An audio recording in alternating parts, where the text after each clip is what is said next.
so challenging to see progress in the gym when you're leaving 5, 10, 15 reps left in the tank. The other problem with failure is that's where injuries can happen.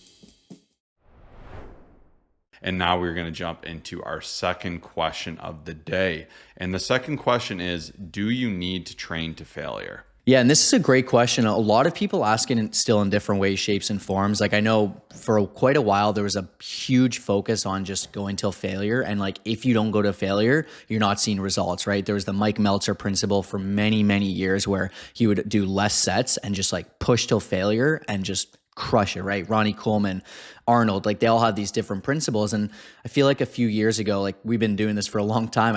I remember there was a point where things started to get a little bit, different, right? Where people would say, you know what? Don't push till failure. You want to leave a lot of reps left in the tank. You want to just like almost not challenge yourself. Like there was a lot of people preaching that type of stuff. And I think somewhere along the lines like of that, a lot of people started to just really just go into the gym and honestly not challenge themselves as much.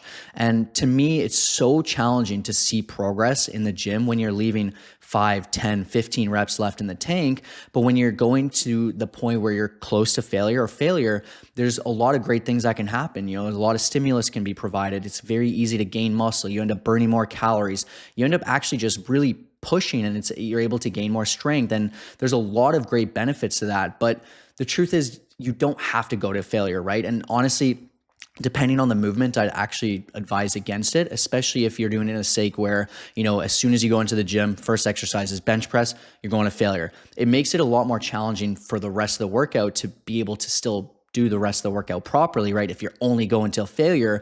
But on the other end, there's the school of thought and a lot of people who are just going through the motions. They're on their phone doing the abductor machine and they're never going to see progress. So the best way to look at it, I would say on average, and the way that I even program is that you should be able to leave anywhere between 1 and 3 reps left in the tank for each exercise. And it obviously depends on the exercise, right? If it's a heavy barbell squat, we might leave 3 RIR and really still push yourself, but not push where there could be injuries. If it's a tricep push down near the end of the workout, we might leave 1 rep left in the tank, or even if it's the last exercise, I might push till failure just because it feels great. But the person who's going in, they're challenging themselves. They know roughly where failure is. The high school bro who's just really trying to crush it and thinking back to what I used to do 10 years ago.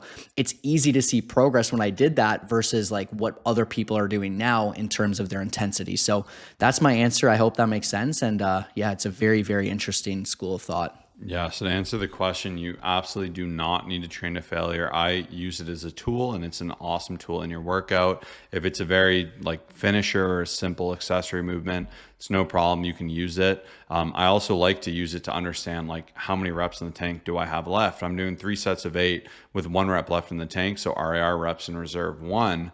Sometimes I'll be curious. I'll be like, let's see what I could do. And if I can end up doing 14 reps, it was actually like an RIR 6, right? Because I had 6 reps left in the tank, more than I thought. And that's where sometimes you need to go to failure to discover the appropriate weight you should be using. And some of my clients will send me a video and I'll be like, I think you have 8 left.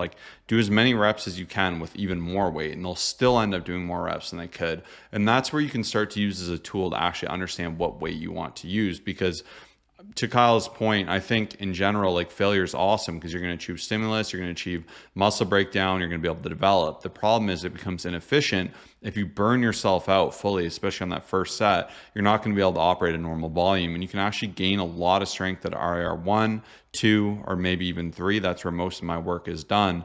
The other problem with failure is that's where injuries can happen. So if I'm doing very heavy squats and I'm failing every single time, dumping 500 pounds is never the most fun or comfortable thing. Of course, you can do it safely. Of course, it can be a tool, but I couldn't tell you the last time I failed a squat because I program and work in RIRs where I know it'll be a grind, but I know I could leave 1 left. And this is actually an efficient way to still break down muscle, still build, but obviously not exhaust yourself. So I find a lot of newer people get really hyper excited about training to failure. And I do think it's good to learn to grind too. And if one workout, you just feeling amazing, the pre-workout's kicking, you're with buddies, you want to test some maxes, it can be something you do, but all in all, it's not sustainable for a long-term program for you to be consistently going to failure.